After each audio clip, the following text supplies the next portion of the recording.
Hi అండి, నమస్తే. నేను మీ Devi. Welcome back to our channel DT world life. So friends, ఈరోజు మన ఛానల్లో ఎంతో టేస్టీగా ఉండే టమాటా బాత్ ఎలా చేయాలో చూద్దామండి.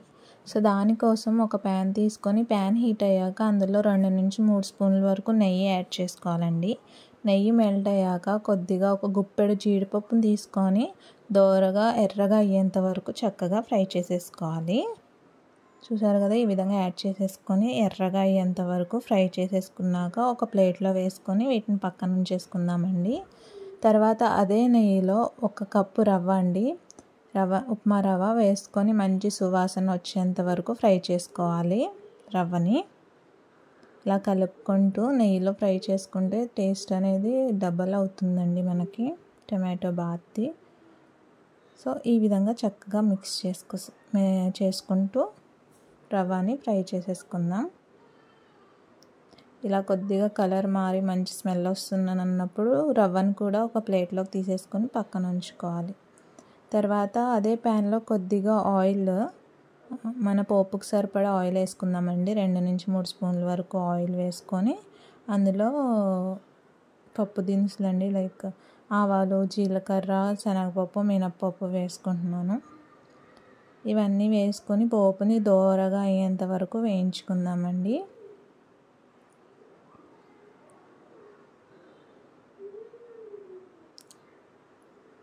మన తాలింపు దినుసులు అనేవి చక్కగా వేగిపోయి కొద్దిగా కలర్ చేంజ్ అవుతుందన్న సమయంలో దాంట్లో కొద్దిగా కరివేపాకు కూడా వేసుకొని ఫ్రై చేసుకోవాలి.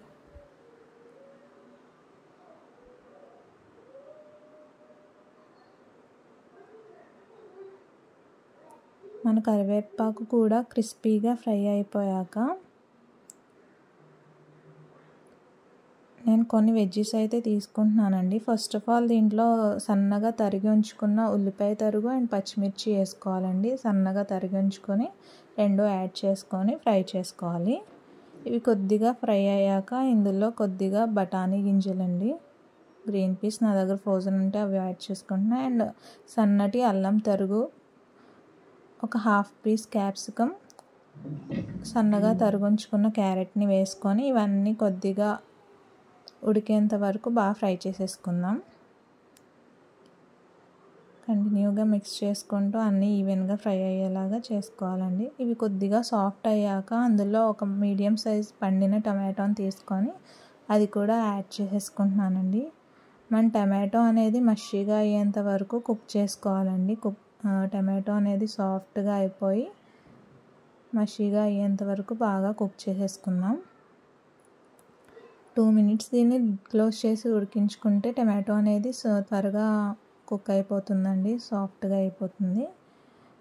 సో తర్వాత 2 మినిట్స్ తర్వాత మూత తీసి చూసుకుంటే ఈ విధంగా మన టమాటో అనేది కుక్ అయిపోతుంది. సో ఇందులో సరిపడా సాల్ట్ అనేది వేసుకొని బాగా మిక్స్ చేసుకుందామండి. నేను ఇంకో సైడ్ మనం ఏ కప్తో అయితే రవ్వ తీసుకున్నామో అదే కప్తో 3 కప్స్ ఆఫ్ వాటర్ వేసుకొని ఇంకో సైడ్ వాటర్ అనేది మరిగించేసుకున్నానండి. సో ఆ వాటర్ని ఇప్పుడు దీంట్లో యాడ్ చేసేద్దాం. ఈ విధంగా యాడ్ చేసేసుకొని మన రవ్వ అనేది వేయించి పక్కన ఉంచుకున్నాం కదా అండి, దీంట్లో ఇలా బబుల్స్ వస్తూ ఉంటాయి. ఆ టైంలో మనం పక్కన ఉంచుకున్న రవ్వ కూడా దీంట్లో వేసేసి లంప్స్ అనేది ఫామ్ అవ్వకుండా చక్కగా మిక్స్ చేసుకోవాలి. సో నేను యాడ్ చేస్తున్నానండి రవ్వని. దీంట్లో వేసేసుకొని బాగా మిక్స్ చేసేసుకోవాలి. మీకు కావాలంటే రెడ్ కలర్, ఫుడ్ కలర్ కూడా యాడ్ చేసుకోవచ్చండి, బట్ నేను యాడ్ చేయట్లేదు. సో వేసేసుకొని బాగా మిక్స్ చేసేసుకుందాం. లంప్స్ అనేవి ఫామ్ అవ్వకుండా కలుపుకుంటూ కొద్దిగా దగ్గర పడ్డాక లిడ్ అనేది క్లోజ్ చేసేసి బాగా ఉడికించేసుకోవాలి.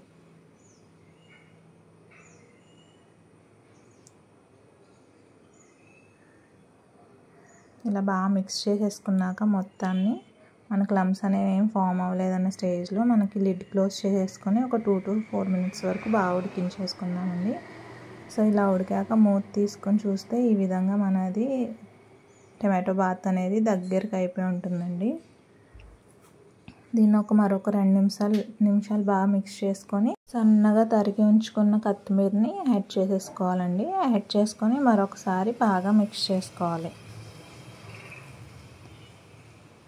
ఈ విధంగా మొత్తం కలిపేసుకున్నాక స్టవ్ ఆఫ్ చేసి మనం ముందుగా ఫ్రై చేసి ఉంచుకున్న జీడిపప్పుని కూడా యాడ్ చేసేసుకుందామండి.